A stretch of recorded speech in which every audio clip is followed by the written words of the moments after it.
Bueno, mis hermanos, buenas noches a todos. De verdad para mí es un privilegio volver con ustedes nuevamente a un estudio de Salmos. En esta ocasión em, tengo el Salmo 33. Entonces, mi hermano, créame que es un privilegio para mí poderles llevar este estudio. Vamos a orarle al Señor y vamos a poner esta pequeña enseñanza en manos de Él. Que Él nos guíe y que abra nuestro entendimiento. Entonces, mi hermano, ¿dónde está usted? Incline su rostro y vamos a hablarle al Señor. Amado Padre, queremos honrarte en esta noche. Queremos agradecerte tu bondad. Queremos agradecerte, Señor, lo bueno que eres con nosotros, aún a pesar de nuestra infidelidad, aún a pesar de nuestra pecado, Señor. Tú siempre estás, Dios, guardándonos. Tú siempre estás, Dios, fortaleciendo nuestro carácter, Señor, a través de todas las cosas que nos pasan. Padre, hoy venimos delante de ti a poner en tus manos este estudio de Salmos. Te pido, Dios, que tú guardes a mis hermanos, quizá de mi error, quizá de mi poca claridad. Padre, que sea tu nombre glorificado en este tiempo, que sea tu palabra expuesta de una manera organizada, de una manera clara, Dios, y que no sea, Padre, mis ideas ni lo que yo planteé, sino que, Señor, sea tu palabra, Padre, y lo que quieres expresar en estos salmos y lo que pusiste en su tiempo a David, Señor. Te damos gracias, te honramos y nos soltamos en tus manos donde sabemos que estaremos seguros en el nombre poderoso de Cristo Jesús. Amén y amén. Bueno, mis hermanos, entonces, como les había dicho, vamos al Salmo 33. Entonces, voy a leer con la asistencia del Espíritu Santo de Dios. Entonces, Salmos 33. Canten de júbilo en el Señor, ustedes los justos. Apropiada es para los rectos la alabanza. Den gracias al Señor con la lira. Cántenle alabanzas con el arpa de 10 cuerdas. Cántenle cántico nuevo. Tañan con arte, con voz de júbilo, porque la palabra del Señor es recta, y toda su obra es hecha con fidelidad. Él ama la justicia y el derecho. Llena hasta la tierra de la misericordia del Señor. Por la palabra del Señor fueron hechos los cielos y todo su ejército por el aliento de su boca. Él junta las aguas del mar como un montón, pone en almacenes los abismos. Tema al Señor toda la tierra, tiemblen en su presencia todos los habitantes del mundo, porque Él habló y fue hecho. Él mandó y todo se confirmó. El Señor hace nulo el consejo de las naciones, frustra los designios de los pueblos. El consejo del Señor permanece para siempre, los designios de su corazón de generación en generación. Bienaventurada la nación cuyo Dios es el Señor, el pueblo que Él ha escogido como su herencia. El Señor mira desde los cielos y Él ve a todos los hijos de los hombres. Desde el lugar de su morada Él observa a todos los habitantes de la tierra. Él es el que modela el corazón de cada uno de ellos. Él es el que entiende todas las obras de ellos. El rey no se salva por gran ejército, ni es librado el valiente por la mucha fuerza. Falsa esperanza de victoria es el caballo, ni con su mucha fuerza puede librar. Los ojos del Señor están sobre los que le temen, sobre los que esperan en su misericordia, para librar su alma de la muerte y conservarlos con vida en tiempos de hambre. Nuestra alma espera al Señor, Él es nuestra ayuda y nuestro escudo, pues en Él se regocija nuestro corazón, porque en su santo nombre hemos confiado. Sea sobre nosotros tu misericordia, oh Señor, según hemos esperado en ti. Bueno, mis hermanos, hoy nos encontramos con un salmo que nos invita a reflexionar sobre la grandeza de Dios y su soberanía en medio de las circunstancias de la vida. El Salmo 33 nos muestra cómo podemos confiar plenamente en el Señor y encontrar seguridad en su poder y amor inquebrantables.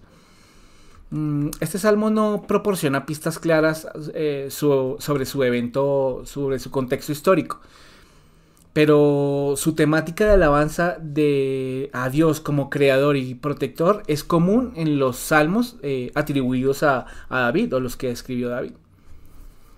El salmo 33 destaca la importancia de confiar en Dios y reconocer su autoridad y poder en medio de todas las circunstancias de la vida. Es probable que haya sido escrito en un momento en el que la comunidad judía enfrentaba desafíos o situaciones en las que era importante recordar la soberanía divina. Este salmo, mis hermanos, es un himno de alabanza. Es un himno de alabanza que exalta la grandeza de Dios como creador y soberano.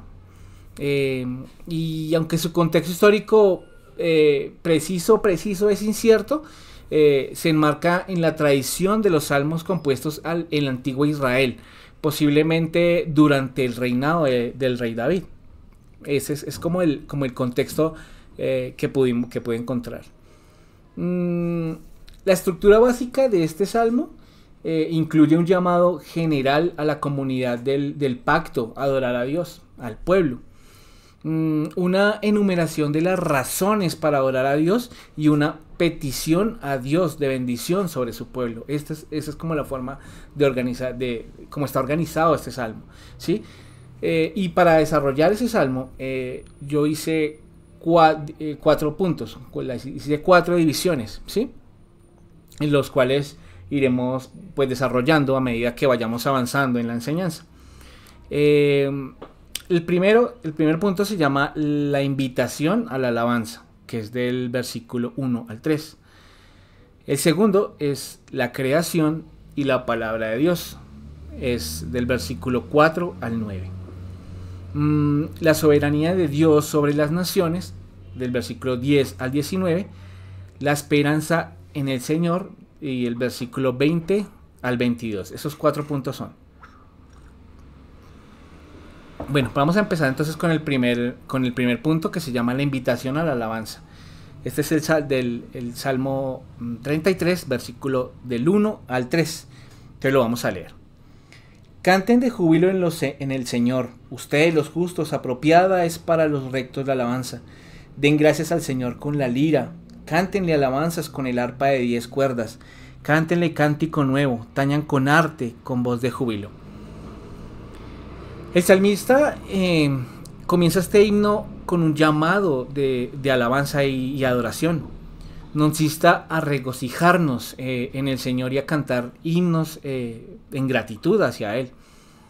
La alabanza no solo es un acto de reconocimiento de la grandeza de Dios, sino también un medio para enfocarnos en su carácter en medio de las adversidades. Si vemos el versículo 1 dice: Alegraos, oh justos de Jehová, canten de júbilo en el Señor, ustedes los justos, apropiada es para los rectos la alabanza. David hace un llamado a los justos a alegrarse en Jehová. El resultado de esa alegría es sin duda la alabanza a Dios, y esta es hermosa cuando sale de un corazón íntegro. David entiende esto. Este es en el contexto de los salmos, vemos cómo constantemente David hace referencia a la necesidad de tener un corazón limpio para ser escuchado en el Señor. Y esto podemos ver una confirmación en el Salmo 66, versículo 18. Yo ya lo tenía acá anotado, entonces lo voy a leer mientras ustedes lo busquen allá. Salmo 66, versículo 18. Dice: si en mi corazón hubiese yo mirado a la iniquidad, el Señor no me habría escuchado. Él entendía que solo desde un corazón limpio y consagrado al Señor se podría alabar, se podría expresar la alabanza correctamente, ¿sí? Nosotros podemos ver cómo el mismo Señor Jesús en su conversación con la samaritana habla acerca de la verdadera adoración, siendo esta que se ofrece en espíritu y en verdad. Y este salmo comienza con este énfasis. Es un llamado a la alabanza, pero una que sea ofrecida desde un corazón íntegro. El salmista utiliza una serie de imágenes para describir la alabanza. Dice que es hermosa y que debe ser hecha con júbilo.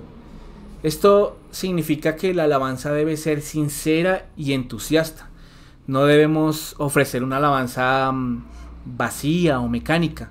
Nuestra alabanza debe ser el reflejo de nuestro corazón. La alabanza es para aquellos que viven de acuerdo a la voluntad de Dios. Cuando vivimos una vida justa, estamos honrando a Dios y reconociendo su soberanía. La alabanza es una forma de expresar nuestra obediencia y sumisión a Dios. En los versículos 2 y 3, David llama al pueblo a usar instrumentos musicales para acompañar los cánticos. Y dice, el Salmo 2 y 3, aclamad a Jehová con arpa, cantadle con salterio y decacordio, cantadle cántico nuevo, hacedlo bien, tañedlo con júbilo. El uso de instrumentos musicales en la alabanza es una práctica que se remota a la antigüedad.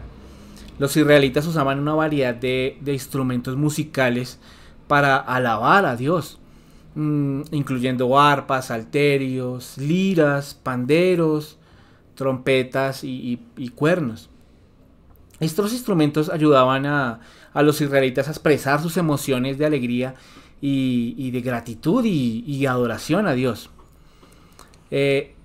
Los cantos nuevos o los cánticos nuevos también son importantes en la alabanza. Los cánticos nuevos nos ayudan a expresar nuestra alabanza y de una manera fresca y pues de una manera original. Cuando cantamos un cántico nuevo, estamos expresando nuestra propia creatividad y devoción pues a Dios. La expresión cántico nuevo se usa en la Biblia para referirse a una canción que no se ha cantado antes. Puede ser una canción que se canta en una ocasión especial, o puede ser una canción que se canta para expresar alabanza o adoración a Dios. En ese salmo, David usa la expresión cántico nuevo para exhortar a los creyentes a alabar a Dios con nuevas canciones. Y si vamos al Nuevo Testamento, en el Nuevo Testamento la expresión cántico nuevo se usa para referirse al canto de los redimidos en la presencia de Dios. Y esto lo encontré en Apocalipsis 5:9. Juan ve un ángel que tiene un libro en su mano. El libro está sellado con 7 sellos y nadie es capaz de abrirlo. Sin embargo, Juan ve a un cordero que se acerca al trono de Dios y abre el libro. Cuando el cordero abre el primer sello, Juan escucha a los redimidos cantar un nuevo cántico. Este cántico es un canto de alabanza y adoración a Dios. La expresión cántico nuevo es una metáfora de la alabanza y la adoración a Dios. Es una manera de decir que debemos alabar a Dios de una manera nueva y fresca. Debemos alabar a Dios con todo nuestro corazón, mis hermanos, con toda nuestra alma y con toda nuestra mente. Entonces eso es lo que quiere David ver o mostrarnos con la palabra cántico nuevo. El júbilo también es un elemento importante de la alabanza. El júbilo es una expresión de alegría y de gozo. Cuando alabamos a Dios con júbilo, estamos expresando nuestra felicidad y por su amor y por su bondad. Entonces, vamos con esto al segundo punto. Nuestro segundo punto se llama la creación y la palabra de Dios. Esto está en versículo 4 al 9. Entonces lo vamos a leer. Salmo 33 del 4 al 9. Dice: porque la palabra del Señor es recta y toda su obra es hecha con fidelidad. Él ama la justicia y el derecho. Llena hasta la tierra de la misericordia del Señor. Por la palabra del Señor fueron hechos los cielos y todo su ejército por el aliento de su boca. Él junta las aguas del mar como un montón, pone en almacenes los abismos. Tema al Señor toda la tierra, tiemblen en su presencia todos los habitantes del mundo, porque Él habló y fue hecho, Él mandó y todo se confirmó. Entonces, en este segundo punto, yo lo titulé La creación y la palabra de Dios. En esta sección, el salmista nos recuerda cómo Dios creó al mundo mediante su palabra. La misma palabra que habló en la creación sigue siendo poderosa y efectiva hoy en día. Esto nos lleva a reflexionar sobre la confiabilidad de las promesas de Dios en su palabra, y que su palabra es verdadera y su fidelidad es eterna. Los versículos 4 y 5 describen las características de Dios. El salmista afirma que Dios es recto, fiel, justo y misericordioso. Leamos el versículo 4 y 5. Dice: porque la palabra del Señor es recta y toda su obra es hecha con fidelidad. Él ama la justicia y el derecho. Llena está toda la tierra de la misericordia del Señor. Estos versículos nos recuerdan que Dios es un Dios perfecto. Él es recto en sus palabras y acciones y fiel en sus promesas. Él es justo en su juicio y misericordioso con sus hijos. La rectitud de Dios se refiere a su justicia y su verdad. Dios siempre actúa de acuerdo con su naturaleza y pues sus principios. Él nunca miente ni traiciona su palabra. La fidelidad de Dios se refiere a su fiabilidad. Dios siempre cumple sus promesas, mis hermanos. Incluso cuando son muy difíciles e imposibles, que como humanamente lo vemos imposible. Él es un Dios en quien podemos confiar para siempre, mis hermanos. La justicia de Dios se refiere a su equidad y su imparcialidad. Dios juzga a todos los hombres con equidad, sin importar su condición social, económica, su etnia, nada. Dios juzga a todos los hombres igual y con equidad. La misericordia de Dios se refiere a su amor y su compasión. Dios es compasivo con los pecadores y los necesitados. Él siempre está dispuesto a perdonar y a restaurar. En conjunto, los atributos de Dios descritos en estos versículos nos muestran que Él es un Dios perfecto, digno de nuestra adoración y de nuestra confianza. Y esta es una verdad importante para nosotros, ya que nos recuerda que Dios es un Dios justo y misericordioso. Él quiere que vivamos una vida justa y misericordiosa imagen de Él. Si vamos a los versículos 6 y 9, en estos versículos describe la creación de Dios. El salmista afirma que Dios creó el universo por su palabra y su aliento. Leemos el 6 al 9. Dice: por la palabra del Señor fueron hechos los cielos y todo su ejército, por el aliento de su boca. Él junta las aguas del mar como un montón, pone en almacén los abismos. Tema al Señor toda la tierra, tiemblen en su presencia todos los habitantes del mundo, porque Él habló y fue hecho. Él mandó y todo se confirmó. Estos versículos nos enseñan que Dios es el creador del universo. Él es el único Dios verdadero y Él está en control de todo lo que existe. La creación del universo es una prueba de la grandeza y el poder de Dios. Dios creó el universo de la nada y lo hizo con su palabra y su aliento. Esto muestra que Dios es un Dios omnipotente, omnisciente y omnipresente, que como lo hemos estudiado en nuestras escuelas dominicales. Y los versículos 6 al 9 también nos recuerdan que Dios es un Dios ordenado, ¿sí? Él creó el universo con un propósito y con un diseño. Esto nos muestra que Dios es un Dios sabio y bueno. Con esto en mente vamos a nuestro tercer punto, que se llama la soberanía de Dios sobre las naciones. Esto queda de los versículos 10 al 19. Entonces vamos a leerlo. Bueno, Salmo 33 del 10 al 19. Dice: el Señor hace nulo el consejo de las naciones, frustra los designios de los pueblos. El consejo del Señor permanece para siempre, los designios de su corazón de generación en generación. Bienaventurada la nación cuyo Dios es el Señor, el pueblo que Él ha escogido como su herencia. El Señor mira desde los cielos. Él ve a todos los hijos de los hombres desde el lugar de su morada. Él observa a todos los habitantes de la tierra. Él es el que modela el corazón de cada uno de ellos. Él es el que entiende todas las obras de ellos. El rey no se salva por gran ejército, ni es librado el valiente por la mucha fuerza. Falsa esperanza de victoria es el caballo, ni con mucha fuerza puede librar, ni con su mucha fuerza puede librar. Los ojos del Señor están sobre los que le temen, sobre los que esperan en su misericordia, para librar su alma de la muerte y conservarlos con vida en tiempos de hambre. Entonces, mis hermanos, el salmista contrasta la impotencia de las naciones y los reyes con la omnipotencia de Dios. No importa cuán poderosos puedan parecer los líderes o las naciones, su éxito y su derrota están en las manos del Señor. Él decide. Esto nos enseña a no confiar en las fuerzas humanas, sino en la dirección divina. Esto nos ayuda a descansar en que no es un gobierno, no es un líder, no es un de derecha, no es de izquierda. El Señor está en control de todo. Si decidió que reinara Él, si decidió que gobernara el otro, es porque Dios así lo puso.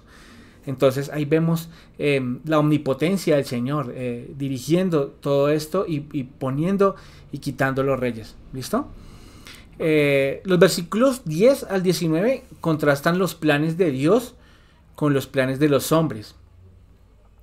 El salmista afirma que los planes de Dios siempre triunfan, mientras que los planes de los hombres a menudo siempre fracasan.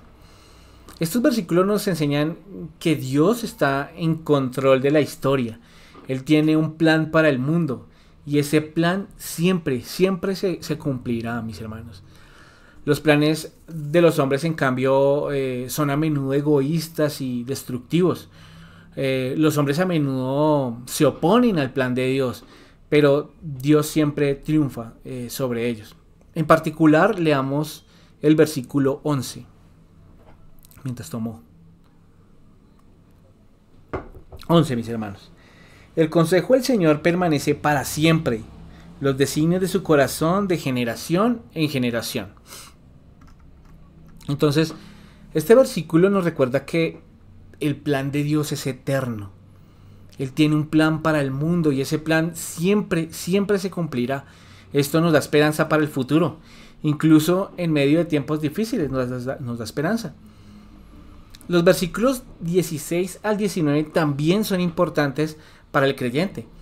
Estos versículos nos enseñan que Dios cuida de los que le temen y esperan en Él. Él los librará de la muerte y les dará vida en tiempos de escasez. Leámoslo. Versículos 16 al 19. Dice: el rey no se salva por su gran ejército, ni es librado el valiente por la mucha fuerza. Falsa esperanza de victoria es el caballo, ni con su mucha fuerza se puede librar. Los ojos del Señor están sobre los que le temen, sobre los que esperan en su misericordia, para librar su alma de la muerte y conservarlos con vida en tiempos de hambre.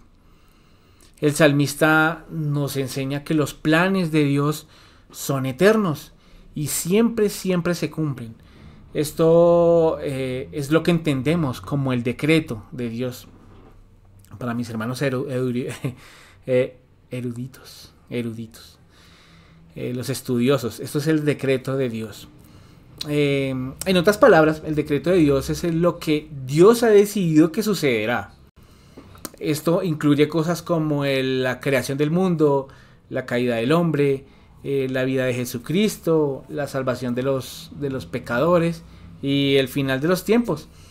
Y esto nos tiene que dar confianza, mis hermanos, sabiendo que Él siempre está con nosotros, incluso en las dificultades. Esta es una palabra gloriosa porque él dice en el versículo 18: los ojos del Señor están sobre los que le temen, sobre los que esperan en su misericordia. Y está hablando de nosotros, mis hermanos, de nosotros los creyentes. Podemos descansar en Él y podemos confiar en que su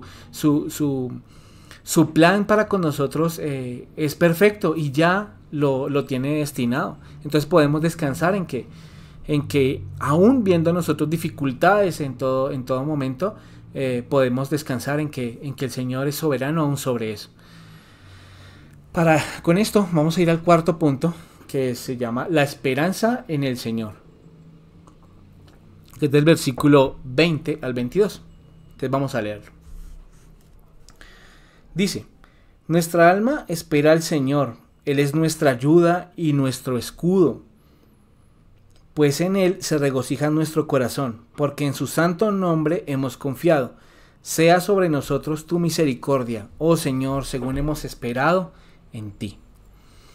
El salmista concluye con una afirmación de esperanza en el Señor. Nos recuerda que nuestra ayuda y escudo provienen de Dios. Nuestra confianza debe estar en su amor constante y su fidelidad. Aunque enfrentemos desafíos y dificultades, podemos mantener la esperanza en medio de la incertidumbre. Estos versículos del 20 al 22 nos hablan mucho acerca de la confianza en Dios. Dice: nuestra alma espera a Jehová, nuestra ayuda y escudo es Él. Por tanto, en Él se alegrará nuestro corazón, porque en su santo nombre hemos confiado. Sea tu misericordia, oh Jehová, sobre nosotros, según esperamos en ti. El salmista afirma que los que confían en Dios se alegrarán y encontrarán su refugio en Él. Estos versículos, mis hermanos, nos enseñan que la confianza en Dios es una parte esencial de la vida cristiana. Los cristianos debemos confiar en Dios, sabiendo que Él es fiel y que siempre cumple sus promesas. La confianza en Dios nos da esperanza y fortaleza en medio de las dificultades. Nos da la seguridad de que Dios está con nosotros y de que Él nos cuidará, mis hermanos. En el versículo 20, si lo leemos, dice: nuestra alma espera al Señor, Él es nuestra ayuda y nuestro escudo. Este versículo en particular nos enseña que Dios es nuestra ayuda y nuestro escudo. Podemos confiar en Él y para que Él nos proteja y que nos dé fuerza, la fuerza que necesitamos. Esto nos tiene que traer alivio, mis hermanos. Y el versículo 22, si lo leemos: sea sobre nosotros tu misericordia, oh Señor, según hemos esperado en ti. Este versículo 22 se ve como una oración de confianza en Dios. El salmista pide que Dios le muestre su misericordia, tal como la espera, como él espera en Dios, tal como él espera en Dios. Entonces, mis hermanos, con esto terminamos los 4 puntos. Y ahora vamos a ver cómo este salmo apunta a Cristo, ¿sí? Y encontré varios puntos donde apunta de varias maneras a Cristo, ¿sí? En primer lugar, el salmista afirma que Dios es el creador del universo, en el versículo 6 y 9. En el versículo 6 y 9. Por eso que todo santo ore en ti en el tiempo... 6. Por la palabra del Señor fueron hechos los cielos y todo su ejército por el aliento de su boca. 6 y 9. Él junta las aguas del mar como un montón, pone en almacén los abismos. Tema al Señor toda la tierra, tiemblen en su presencia todos los habitantes del mundo. Entonces, esto, mis hermanos, este versículo del 6 al 9 es una prefiguración de Cristo, quien es el creador de todo lo que existe, ¿sí? Podemos verlo ahí claramente. Si vamos a Colosenses 1, del versículo 16 al 17, mis hermanos, ¿a dónde van a estar? Podemos confirmar esto, donde dice: porque en Él, le voy a leer Colosenses 1, del 16 al 17. Porque en Él fueron creadas todas las cosas, las que hay en los cielos y las que hay en la tierra, visibles e invisibles, sean tronos, sean dominios, sean principados, sean potestades. Todo fue creado por medio de Él y para Él. Y Él es antes de todas las cosas y todas las cosas en Él subsisten. Esto dice en Colosenses 16-17. Confirmando lo que Cristo participó de la creación. En segundo lugar, afirma que Dios es justo y misericordioso. Esto lo vemos en el versículo 5 del Salmo 33. Él ama la justicia y el derecho. Llena está la tierra de la misericordia del Señor. Esto es una prefiguración de la justicia y la misericordia de Cristo, quien murió por los pecados del mundo. Entonces, en esto encontré una referencia en Romanos 3, del 24 al 26. Entonces, mis hermanos, vayan buscando Romanos 3, del 24 al 26. Les voy a leer. Siendo justificados gratuitamente por su gracia, mediante la redención que es en Cristo Jesús, a quien Dios puso como propiciación por medio de la fe en su sangre, para manifestar su justicia, aplacando en sí mismo la ira que se debe a los pecados pasados, en los tiempos de la paciencia de Dios, para manifestar su justicia en este tiempo presente, para que Él sea justo y el que justifica y al que tiene fe en Jesús, confirmando que Cristo fue quien murió por los pecados del mundo, mis hermanos. Glorioso. Un tercer punto que ubiqué. El salmista afirma que los planes de Dios siempre triunfan. ¿Sí? Y esto lo vemos del versículo 10 al versículo 19. ¿Sí? El Señor hace nulo el consejo de las naciones. Frustra los designios de los pueblos. El consejo del Señor permanece para siempre, los designios de su corazón de generación en generación. Bienaventurada la nación cuyo Dios es el Señor, el pueblo que Él ha escogido como su herencia. El Señor mira desde los cielos, Él ve a todos los hijos de los hombres. Desde el lugar de su morada, Él observa a todos los habitantes de la tierra. Él es el que modela el corazón de cada uno de ellos. Él es el que atiende todas las obras de ellos. El rey no se salva por gran ejército, ni es librado el valiente por la mucha fuerza. Falsa esperanza de victoria es el caballo, ni con su mucha fuerza puede librar. Los ojos del Señor están sobre los que le temen, sobre los que esperan en su misericordia, para librar su alma de la muerte y conservarlos con vida en tiempos de hambre. Entonces, mis hermanos, estos versículos del 10 al 19 es una prefiguración del plan de Dios para la salvación que se cumplirá a través de Cristo, ¿sí? Y para esto hice otra referencia en Romanos capítulo 8, de los versículos 28 al 30. Entonces, mis hermanos, si los podemos ir buscando. Entonces, espero que ya estén allá. Lo voy a leer. Romanos 8, del 28 al 30. Y sabemos que los que aman a Dios, todas las cosas les ayudan a bien. Esto es a los que conforme a sus propósitos son llamados.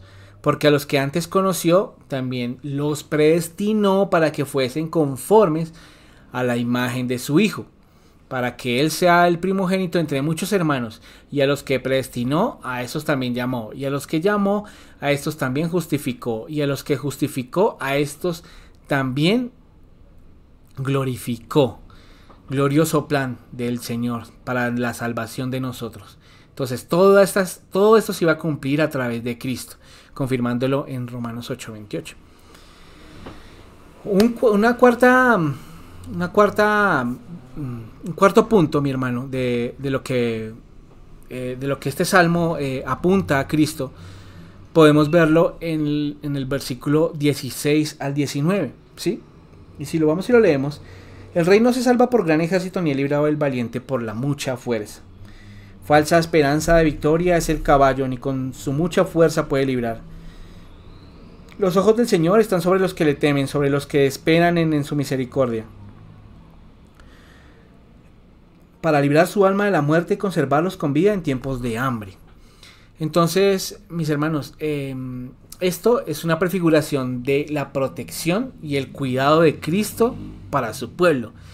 Y vamos a ver una referencia de esto en Juan, el Evangelio de Juan, capítulo 10, del versículo 27 al 30. Entonces, mis hermanos, ahí está para que lo vayan buscando. Juan, capítulo 10, del versículo 27 al 30. Y lo leo.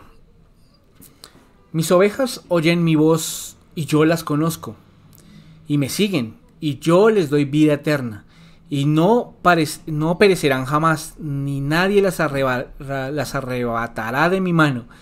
Mi Padre que me las dio es mayor que todos, y nadie las puede arrebatar de la mano de mi Padre. Yo y el Padre somos uno.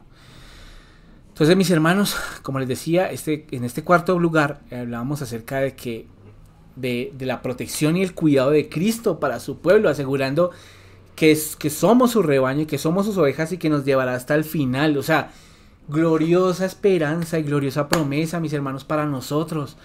Porque podemos estar tranquilos de que nuestro Señor Jesús nos va a guardar hasta el final, nos va a llevar hasta el final del camino.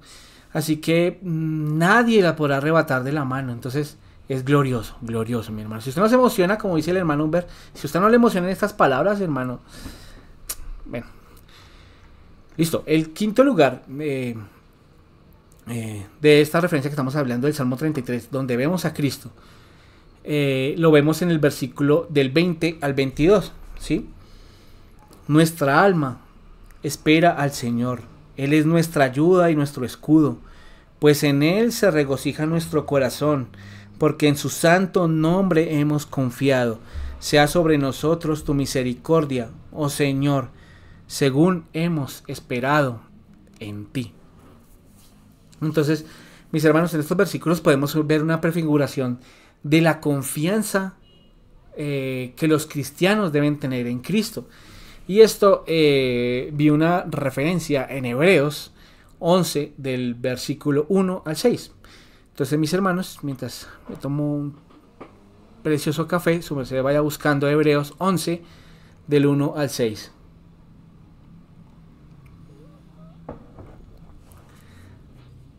¿Ya? Listo. Entonces, es pues la fe, la certeza de lo que se espera, la convicción de lo que no se ve. Porque por ella los antiguos alcanzaron buen testimonio. Por la fe entendemos haber sido constituido el universo por la palabra de Dios, de modo que lo que se ve fue hecho de lo que no se veía. Por la fe Abel ofreció a Dios un mejor sacrificio que Caín, por lo cual alcanzó testimonio de que era justo, dando Dios testimonio de sus ofrendas, y por la fe, estando muerto, aún habla. Por la fe Enoc fue trasladado para no ver muerte, y no fue hallado, porque lo traspasó Dios. Y antes de ser transformado, tuvo testimonio de haber... No. Y antes de ser trastornado, tuvo testimonio de haber agradado a Dios. Y sin fe es imposible agradar a Dios, porque es necesario que Él se acerca a Dios, crea que le hay, y que es galardonador de los que le buscan. Entonces, mis hermanos, esto podemos ver la confianza que nosotros como creyentes debemos tener en Cristo, y en Cristo como nuestro Salvador. Y como lo que veíamos en el cuarto punto, de que Él nos cuidará, debemos tener esa confianza de que somos sus ovejas, y de como el pastor cuida a su rebaño, así estamos siendo cuidados. La iglesia está siendo cuidada por Cristo, que es la cabeza. Entonces podemos tener esa confianza y podemos descansar en que en Cristo podemos vivir tranquilamente confiados. En que sean las cosas buenas o sean las cosas malas, Él está siempre bajo control de esto. ¿Listo? Entonces, mis hermanos, en conclusión, ya una conclusión, el Salmo 33 es una alabanza a Dios. El salmista exalta, como lo vimos, exalta la grandeza, la justicia, la misericordia, la soberanía y la fidelidad de Dios. Este salmo también apunta a Cristo, quien es la imagen perfecta de Dios. Y esto lo vemos una referencia en Colosenses 1:15. Colosenses 1:15. Él es la imagen del Dios invisible, el primogénito de toda creación. Entonces, mis hermanos, con esto vamos a hacer unas pequeñas aplicaciones. Así como el salmista, mis hermanos, nos insta a alabar en todo momento, también debemos aprender a adorar a Dios incluso en medio de las pruebas. Es muy difícil adorar a Dios en medio de las pruebas, pero hay que hacerlo, mis hermanos. Debemos aprender a adorarlo en eso. Es muy fácil a veces adorar al Señor cuando estamos bien, ¿no? Cuando tenemos un trabajo estable, cuando tenemos salud, pero Sí, es más fácil, pero para nosotros como creyentes debería ser equitativo, debería ser igual que en las pruebas, igual que en las cosas buenas. Entonces, nuestra vida gira en torno al Señor. Entonces, debemos aprender a adorar a Dios en cualquier circunstancia de nuestra vida. La alabanza nos conecta con la presencia de Dios y nos recuerda que su poder está sobre todas nuestras circunstancias. Si descansamos en eso, mis hermanos, si descansamos en que nuestra enfermedad, de que nuestra escasez, de que todo lo que nos agobia, lo que nos cansa, está bajo el poder del Señor, podemos descansar, mis hermanos, y podemos disfrutar de adorar al Señor, descansando en que Él está bajo el control de esto. Al observar cómo Dios creó al mundo con su palabra, podemos confiar en las promesas de su palabra, ¿sí? En medio de la confusión y la duda, su palabra sigue siendo firme y verdadera, a pesar de que este mundo nos quiere vender muchas cosas y nos quiere vender falsas ilusiones, nos quiere vender falsas cantidades de dinero y la felicidad afuera del evangelio.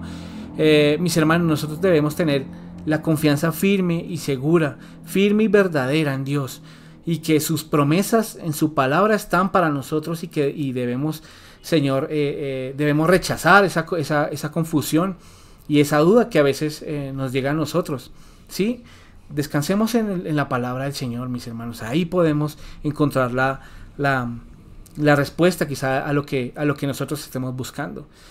Reconocer la soberanía de Dios sobre las naciones y los reyes nos anima a confiar en su plan y propósito. En lugar de preocuparnos por los asuntos mundanos, debemos encomendar nuestras preocupaciones y esperanzas al Señor. Es triste en este momento cuando hay mucho creyente dividido por un gobierno de izquierda, un gobierno de derecha, que cristianos que votaron por la izquierda, cristianos que votan por la derecha pero que quieren la izquierda. O sea, hay una confusión, mis hermanos, y la iglesia se vio dividida en este punto de las elecciones que acabamos de pasar. Pero, mis hermanos, debemos descansar de que Dios es soberano aún sobre estos reyes, sobre estas personas que nos gobiernan. Y la palabra nos anima a confiar en su plan y en su propósito, que si somos dirigidos por la alcaldía de Bogotá, es dirigida por un tipo de persona, la presidencia de Colombia es por otra persona, nosotros debemos entender y respetar esas autoridades que el Señor colocó, ¿sí? Y debemos tener en cuenta que el Señor está aún sobre esos gobiernos que nosotros como creyentes los vemos impíos y los vemos súper alejados del Señor, pero no podemos alejarnos de que el Señor está bajo el control de eso. ¿Listo? Y no podemos decir que eso es una obra de otra persona. No, fue obra del Señor y el Señor decidió que estas personas estuvieran acá. Entonces, descansemos en eso, mis hermanos. No reposemos en un gobierno, no reposemos en las personas que este Señor sí va a salvarnos, pues. No, debemos descansar en el Señor, mis hermanos. Entonces, la esperanza en Dios es una ancla en tiempos turbulentos. Recordemos que Dios es nuestra ayuda y escudo, y su amor inquebrantable nos sostendrá a través de todas las situaciones, mis hermanos. Descansemos en eso. Hice algunas aplicaciones para la iglesia y son estas. Este salmo, mis hermanos, nos enseña que la iglesia debe ser un lugar de alabanza a Dios. Los creyentes deben reunirse para alabar a Dios por su grandeza, su justicia, su misericordia y su soberanía, como lo hacemos los domingos, como hacemos diferentes ocasiones de la semana en reunirnos. También nos enseña que la iglesia debe ser un lugar de confianza en Dios. Los creyentes deben confiar en Dios sabiendo que Él siempre está con ellos, siempre está con nosotros, mis hermanos. Hice estas aplicaciones también para la vida cotidiana. Y dice, Este Salmo 33 también nos enseña a alabar a Dios por su grandeza y su bondad en todo momento. Podemos alabar a Dios en nuestras oraciones, en nuestra adoración y en nuestras acciones diarias, ¿sí? También este Salmo nos enseña a confiar en Dios en tiempos de dificultad. Podemos confiar en Dios sabiendo que Él siempre está con nosotros, incluso en los momentos más difíciles que veamos. Ya para concluir, mis hermanos, este Salmo 33 nos invita a reflexionar sobre la confianza en el Señor y su soberanía en todas las áreas de nuestra vida. Alabemos su grandeza, mis hermanos. Confiemos en su palabra. Sometamos nuestras causas a Él y mantengamos viva la esperanza en medio de los desafíos, mis hermanos. Ya en última instancia, este salmo nos recuerda que Dios es digno de nuestra adoración y merece toda nuestra confianza, mis hermanos. Descansemos en el Señor, descansemos en que Él está bajo control de nosotros y que este salmo nos invita a eso, a reflexionar sobre la confianza en el Señor. Oremos, mis hermanos. Amado Señor, queremos darte muchas gracias, Dios, por esta noche. Queremos darte gracias por tu palabra. Gracias porque podemos descansar en esas promesas que tú dejaste para nosotros, Señor. Ayúdanos a descansar en ti, ayúdanos a descansar en esas promesas que tú dejaste para tus hijos. Ayúdanos a tener la mente clara y a pensar que tú eres nuestro pastor y de que tú nos llevarás, Señor, como un pastor cuida a su rebaño, con ese cuidado especial, con ese cuidado, Señor, que solo proviene de ti. Gracias, Dios, por este estudio, porque tú nos ayudaste, Señor, a entender, Padre, que tú estás al control de todas las cosas, aún esas cosas difíciles que pensamos que están por fuera de ti, Señor, que groseramente, Señor, y descaradamente pensamos que están por fuera de ti. Perdónanos por esto, Señor, y perdónanos por a veces pensar que es obra de nosotros, o que es obra de otra persona o de terceras personas. Señor, todo es de ti y todo proviene de ti, Señor. Ayúdanos a descansar en esto y ayúdanos a descansar que tú estás al control y que nos llevarás hasta el final, Dios, porque en esto confiamos. Padre, guarda a mis hermanos que están allí en sus casas. Bendíceles, Dios, guárdales donde quiera que estén, ayúdales a tener un entendimiento, Padre, filtrado por tu Espíritu, Señor, y guardado, Señor, por tu palabra. Ayúdalos a descansar, Señor, en tus promesas, y que, Dios, tú eres nuestro Salvador, tú eres nuestro Creador, y en eso debería ser más que suficiente, Señor, para descansar y para vivir confiados de que nada se te escapa. Te damos muchas gracias, Señor, y descansamos en ti, en el nombre poderoso de Cristo Jesús. Amén y amén. Bueno, mis hermanos, muchas gracias a todos por estar. Bueno, algunos anuncios. El sábado, mis hermanos, como se anunció en el grupo de WhatsApp, hay una jornada de aseo, mis hermanos. Si tienen el tiempo, si está en su disposición, por favor, ayúdenos allí a esta jornada de aseo. De verdad que es un privilegio poder servir a la iglesia, poder servir en algo, limpiar una silla, barrer una cocina. De verdad que se regocija uno en eso porque es para la obra. Entonces, mi hermano, si tiene tiempito, saque el tiempito y ayúdenos en esta jornada de aseo. Entonces nos puede escribir ahí por WhatsApp y nosotros le podemos, o nosotros no, Anita, que es como que la encargada, puede asignarle y puede guiarle en lo que se va a hacer. Mis hermanos, el domingo, nuestra reunión dominical acostumbrada. Como siempre les recalco cada vez que tengo la oportunidad, mi hermano, aliste la ropa desde el día anterior, plánchela, limpie sus zapaticos para que apenas se levante ya tenga todo listico, se baña, ¿no? Pero ya tenga todo listico y, hermano, llegue tempranito, 7:30 de la mañana, vamos a estar iniciando con la oración con mi hermano Héctor, y 8 de la mañana con nuestra escuela dominical. Estamos con los atributos de Dios. Vamos a empezar un nuevo atributo, así que mi hermano, por favor, no se pierda estas enseñanzas que han sido espectaculares. Como lo decía Nico, no es a Dios verlo como un tema, es conocerlo. Entonces, espectacular. Entonces, mis hermanos, buenas noches, descansen por favor. Muchas gracias por conectarse, a los fieles. Muchas gracias por permanecer ahí. Y nada, mis hermanos, que descansen. Hasta luego, nos vemos el sábado.